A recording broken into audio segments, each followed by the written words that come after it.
Think of it this way. God's desire is that all of us, every single person, would spend eternity with him. But those who rebel against him and say, I want nothing to do with you, he honors their request.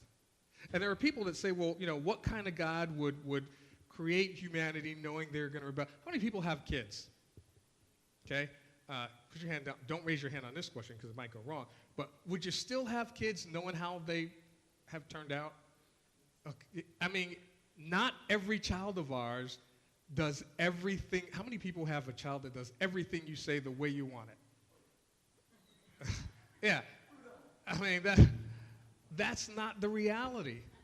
And here's the thing. How many people had kids knowing there's a chance the child may not do everything you wanted? When we had kids, we didn't expect that child's going to grow up and do everything I say the way I say it when I say it. We knew that there's the possibility that they would rebel, that they wouldn't do things, that they would, argue with us, that they would not clean their room, that they would seem to think that, parent means, ATM. We knew all of this stuff going in, but we still had kids. Why? Because we loved them, and we wanted to have them. And here's the thing. God is even more loving and righteous than us.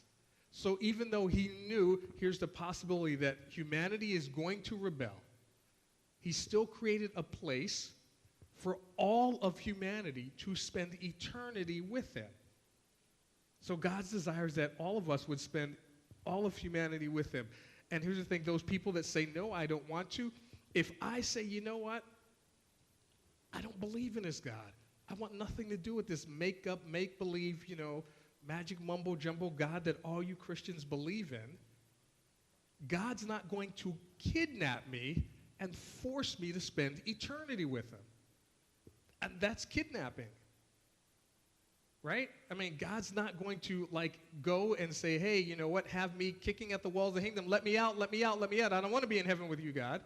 And here's the thing. If I make that choice that I want nothing to do with God, then when my time comes to die, just as God honored my choice here, he honors my choice in eternity. And so I spend eternity separated from God. Does that make sense? That means every single person who has ever died has to have had it already settled in their heart whether or not they were going to accept God or reject God.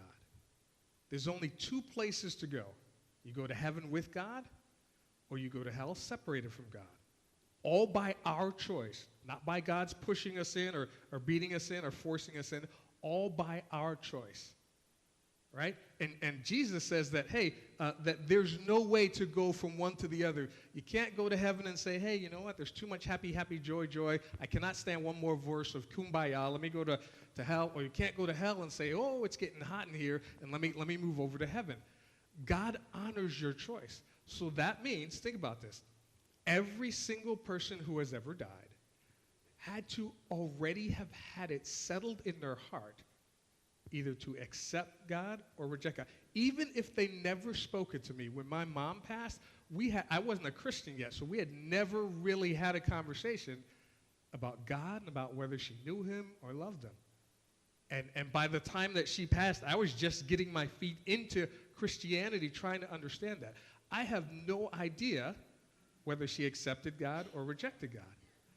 God knows, because there's only one of two places for her to continue to exist when she ceases to exist here on earth. Does that make sense?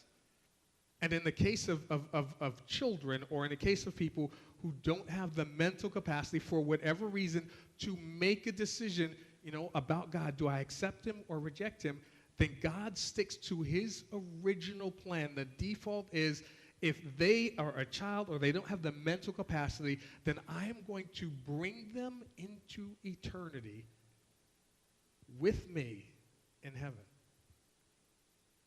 Because that's the place of God's love, the place of God's grace, the place of God's mercy, the place of God's forgiveness. And I know it's hard because then we as humans, we want to know, well, what's that age? Is it 3? Is it 4.5? Is it 7 and 2 years? Is it 12? Is it when you're in middle school? What if you're in high school? And all of these things. And there are people, how many of you guys remember Mike from the Marauders? Him and other people who have lost children.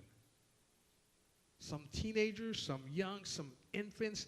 And that question is always out there. And we don't have an answer because if I haven't had the discussion with my child to say, where are you in your relationship with God? Do you know how stinking much God loves you?